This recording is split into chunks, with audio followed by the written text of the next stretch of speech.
ప్రచారంలో మాటల తూటాల్లా పేలుతున్నాయి. కానీ ఆచితూచి మాట్లాడకపోతే ఎలాంటి సమస్యలు వస్తాయో చంద్రబాబు జగన్ మాటల్లో స్పష్టంగా అర్థమైంది.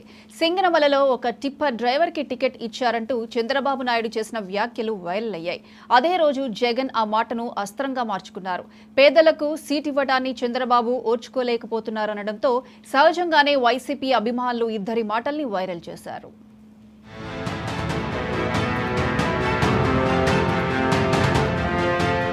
ఆంధ్రప్రదేశ్లో ప్రధాన ప్రత్యర్థులిద్దరూ ప్రజల్లోకి వచ్చారు. రాయలసీమ జిల్లాలో ప్రచారం హోరెత్తిస్తున్నారు.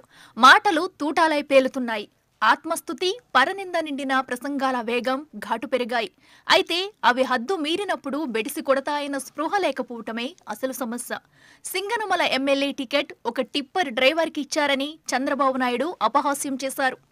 ఎమ్మెల్యే భార్యకి ఎమ్మెల్యే భర్త సీట్ ఇవ్వకుండా పద్మావతికి వాళ్ళ టిప్పర్ డ్రైవర్కి ఇచ్చారు. అవునా? నిజమేనా? ఇది గొప్పడే కదా. నాకు ఇప్పుడు వీళ్ళు చెప్పాలా? నేను వస్తామంటే మాట్లాడి చెప్పారంటే భార్య కంటే టిప్పర్ అయితే ఇంకా టిప్పర్ డ్రైవర్ అయితే ఈ ఎమ్మెల్యేలను కూడా మీ ఎడం చేత్తో వేలి ముద్రేసేవాళ్ళని పెట్టుకుంటున్నారు. ఆయన టిప్పర్ డ్రైవర్ని పెట్టాడు. గొప్పోడయ్యాను శభాష్. నిన్ను డెఫినెట్ గా అభినందించాలి. నీ తెలివితేటలకు ధన్యవాదాలు. శభాష్. దీన్ని జగన్ వెంటనే తన ప్రచారాస్త్రంగా మార్చుకున్నారు. అదే సింగనమల అభ్యర్థి రామాంజనేయులను పక్కన పెట్టుకుని మరీ ఆ విమర్శను తిప్పుకొట్టారు. పేదలకివ్వటాన్ని ఎలా తప్పుపడతారని ఘాటుగా ప్రశ్నించారు. ఇక్కడే ఒక విషయం చెప్పాలి. రామయ్యన్న బీసీ సామాజిక వర్గానికి సంబంధించిన ఒక పేదవాడు. ఈ మాట ఎందుకు నేను చెప్పాల్సి వస్తా ఉందో తెలుసా? రామయ్యన్నకు ఎందుకు నేను టికెట్ ఇచ్చాను అని ఇంత గర్వంగా సగర్వంగా ఎందుకు చెప్పాల్సి వస్తా ఉందో తెలుసా? కారణం ఏమిటంటే చంద్రబాబు నాయుడు గారు నిన్ననేనా ఈ రోజే చంద్రబాబు నాయుడు గారు సింగనమల నియోజకవర్గానికి వెళ్ళాడు. సింగనమల నియోజకవర్గానికి వెళ్ళి అక్కడ పబ్లిక్ మీటింగ్ లో చంద్రబాబు నాయుడు గారు మాట్లాడుతూ వైఎస్ఆర్ కాంగ్రెస్ పార్టీ ఈ సింగనమల ఎమ్మెల్యే టికెట్ ఒక టిప్పర్ డ్రైవర్కు, ఒక లారీ డ్రైవర్కు, టిప్పర్ డ్రైవర్కు ఇచ్చిందని చెప్పి హేళన చేశాడు. ఒక టిప్పర్ డ్రైవర్కు, ఒక లారీ డ్రైవర్కు ఇచ్చారు అని హేళన చేస్తూ చంద్రబాబు నాయుడు గారు తూలనాడుతూ ఆ పిల్లాడు చదువుల గురించి కూడా తూలనాడుతూ అబద్ధాలు చెప్పాడు. ఇదే పెద్ద మనిషి చంద్రబాబు నాయుడు గారికి ఈ సందర్భంగా చెప్తా ఉన్నా, అవునయ్యా చంద్రబాబు, వైఎస్ఆర్ కాంగ్రెస్ పార్టీ ఇచ్చింది, జగన్ ఇచ్చింది, పేదవాళ్ళకి ఇచ్చాం. ఇది పేదవాళ్ళ పార్టీ. తప్పే ఉందయ్యా చంద్రబాబు అని అడుగుతా ఉన్నా. పైగా సింగనమల అభ్యర్థి నిరక్షరాస్యుడని చెప్పటానికి వేలిముద్ర ప్రస్తావన చేయటం ద్వారా కూడా చంద్రబాబు నాయుడు దొరికిపోయారు.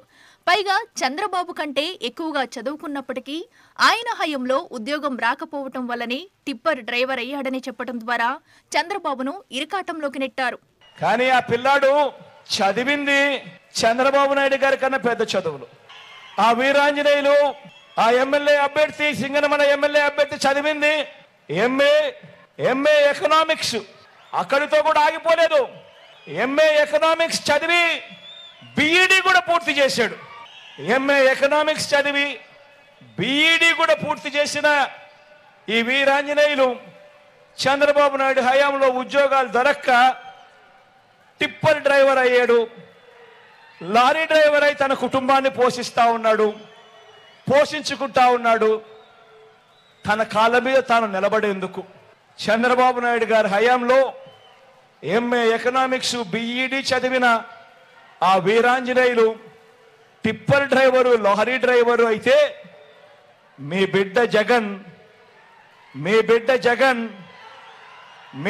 జగన్ అదే వీరాంజనేయుల్లో ఏకంగా ఎమ్మెల్యే టికెట్ ఇచ్చి సింగనమల ఎమ్మెల్యే అభ్యర్థిగా నిలబెట్టాడు. అదే సమయంలో మడకసిరలో ఉపాధి హామీ పథకం కూలీగా ఉన్న ఈర లక్కప్పకు సీట్ ఇవ్వటాన్ని కూడా గుర్తు చేసి జగన్ తాను పేదల పక్షపాతనని చెప్పుకున్నారు. ఆ మడకసిర నియోజకవర్గంలో మన అభ్యర్థి పేరు లక్కప్ప. రేపొద్దున చంద్రబాబు నాయుడు గారు అక్కడికి పోయి కూడా అంటాడు, ఉపాధి హామీ కూలీ పనులు చేసుకునే లక్కప్పకు జగన్ టికెట్ ఇచ్చాడు అని. చంద్రబాబుకి చెప్తా ఉన్నా, అవునయ్యా జగన్ ఇచ్చాడు. ఉపాధి హామీ కూలీ చేసుకునే లక్కప్పకు కూడా టికెట్ ఇచ్చాడు, పేదవాడికి టికెట్ ఇచ్చాడు. జగన్ పేదవాళ్లను ఎదగనివ్వాలి అని చెప్పి జగన్ అడుగులు వేస్తా ఉన్నాడు అని చంద్రబాబు నాయుడు గారికి చెప్తా ఉన్నా. ప్రత్యక్ష ప్రసారాలు సోషల్ మీడియా యుగంలో ఏ వ్యాఖ్యలైనా దావానలంలా వ్యాపిస్తాయి. అందుకే రాజకీయ నాయకులు ఆచితూచి మాట్లాడకపోతే సమస్యలొస్తాయి మరి.